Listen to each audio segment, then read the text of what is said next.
Hey guys, Kirkasa here, back with an update for PSO2 NGS. This week is the last for the Halloween seasonal event that's been going on. However, that doesn't mean that there's nothing going on. There's actually quite a few campaigns being added, as well as a huge focus on the giant mutants. These make a return from previous seasonal events and limited time quests, and they are being added to the Retem region. For those of you who don't know, these are two bosses that can spawn after killing dread enemies, and they are unique versions of other enemies within the game. We have the Garango Geo and the Wallon Geo. They have a different moveset from their counterparts, and they're way bigger. But for these enemies, they pretty much act like the Dreads, only that they have a little bit different of a loot pool. Like all other Dreads, you do get the Dread Keeper augments based on the enemy's level, which right now the Giant Mutants spawn at 2 level points in Central and West Retem. They are level 30, so low level, probably getting up to Dread Keeper 3 with those. But there's high level versions in North and South Retem that can spawn that can get up to Dread 5. These mutants, though, can also give all of the Domina augments as well as all the Note augments from the different regions, and then can also drop the Neos Justitian series of weapons, even the Tasa series with the high-level variants. And also with the high-level variants, they can drop the Octo Armor variants, like Arga, Belta, and Sheza, so you can get those to drop. That would be pretty nice. For cosmetics, though, they kind of are dependent on the boss that you're killing. So there's Garango Geo with Curio Holy Ray weapon camo, and then the accessories Headmount Gara Garango, which has 2 different kinds. One's a gold kind, just like the Wallon here with its accessories, that you have to kill the gold version to get a chance of it dropping. But these accessories here are pretty common, while the weapon camo is insanely rare. One other thing that is exclusive for this event is that it can give you Halloween special scratch tickets from either of these different versions, even the low-level ones, so that might be a good chance to get as many pulls as you can before this goes away if you're missing anything, or just want anything extra like star gems down here. But you can also get it through the dailies right now by killing one of those giant mutants. So just either or of those and you get a special scratch ticket. To hunt these down or really farm them out, you got to go to those different zones I talked about before, which you can see in game is marked by the dread enemy symbol surrounded by like a pink outline. And then once you go to one of those, you just go to a dread enemy that's marked by a similar symbol, but it's a rainbow glow, kind of like a PSE burst. And then once you kill a dread enemy with that mark, you have a chance of the giant mutant spawning afterwards. With this, I would highly recommend farming with other people, which will be easily found with a Ryuger device searching through the room transfer. If you sort this by vacancies and scroll to the bottom, you can see the most populated 32-man rooms that are doing this farm for this week. So you really want to squeeze into the ones that have the highest population, but if not, you can just keep going down the list. That's pretty much it for the giant mutants, but if you really want to squeeze out more DPS, I would highly recommend using a Branaga weapon, as this seasonal weapon for the Halloween event does proc with the giant mutants because they do count as seasonal enemies, so you will get the bonus of that Sezin Halothive for a ton of extra damage. Moving on, we have this new AC scratch ticket, Elemental Defender. I know a lot of people are looking forward to this one once they saw it in the headline for all of these fantastic outfits for both Type 1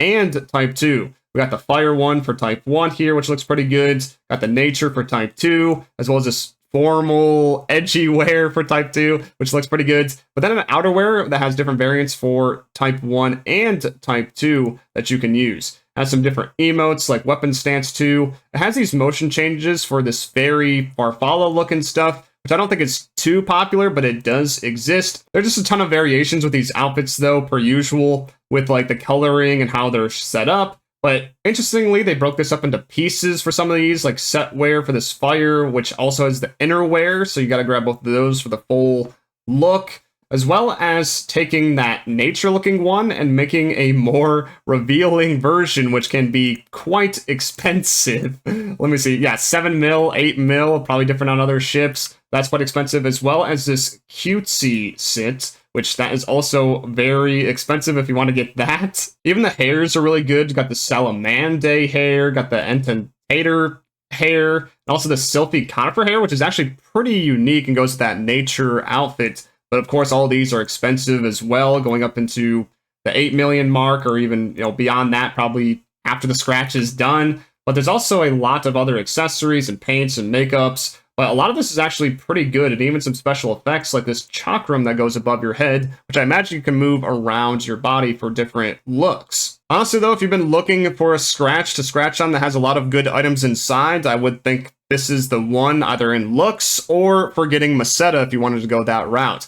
Let's move on into the campaigns, which are actually pretty good this week. We have a 100% RDR campaign, which gives 100% rare drop rate for pretty much everything in the game for the week. It does say it excludes some sectors and quests, but I couldn't really find any that it really pertained to, because when you look on the map, pretty much everything has that RDR symbol showing for the campaign boost. I did see in yellow triggers that it doesn't apply, but yellow triggers don't have any drops anyways for rare drop rate to apply, so that kind of makes sense. But yeah, even in the purple triggers, it has 100% RDR, so I don't know what it's talking about. Usually, Lucille Exploration doesn't have the RDR, but it's not that, because in the update details, it says that this campaign boost rare drop rate up is implemented for it to apply in Lucille. Regardless, this is a great campaign to get a ton of extra drops from all the content within the game, even the giant mutants going on right now, to get more Dreadkeeper 5 capsules from them and the dreads that you'll be killing,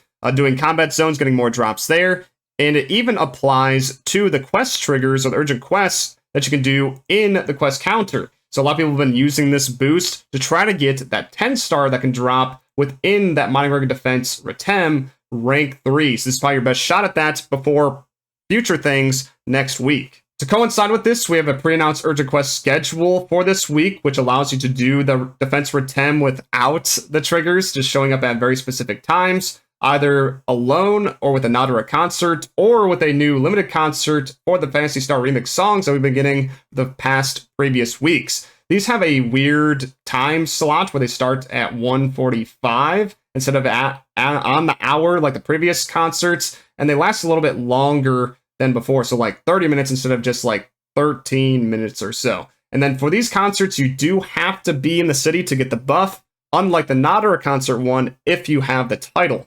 There's no title attached to these ones to get the buff outside, so make sure you are in the city to get that concert buff. Then also, there will be the limited time urgent quest Haunted Domain that will occur on these D marks. For the rest of the time periods that aren't included on here, there could be randomly occurring urgent quests, just so you know, that aren't shown here.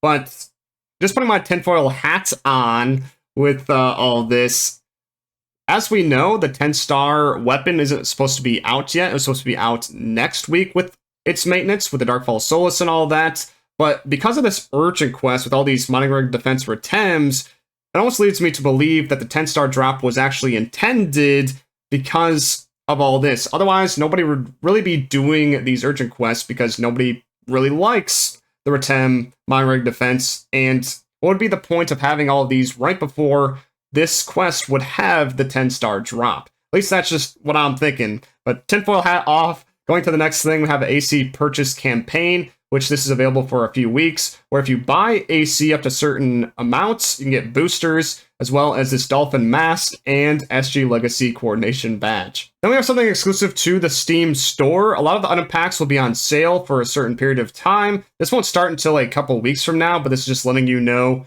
in advance. But pretty much all of the packs will have a pretty heavy discount. It just depends on how long they've been out for. So like these Alio packs are 80% off at $3, Rappi Pack 50% at $5, all of these at $10 with 50% off, and then the Sonic Collab with all the build parts and whatnot, 30% off at $7. I would highly recommend getting these when they're discounted if you haven't gotten these already, because it does have premium inside, but also a ton of additional items. So if you're looking for premium, you can pretty much get this at the price of premium, but get a ton extra. For the last thing, we have a new keyword by David, Return of the Big Boys. You have until the 22nd to enter this in-game just by typing it in chat, underscores included. And then if you go to your system menu, get campaign items, you can claim it in here.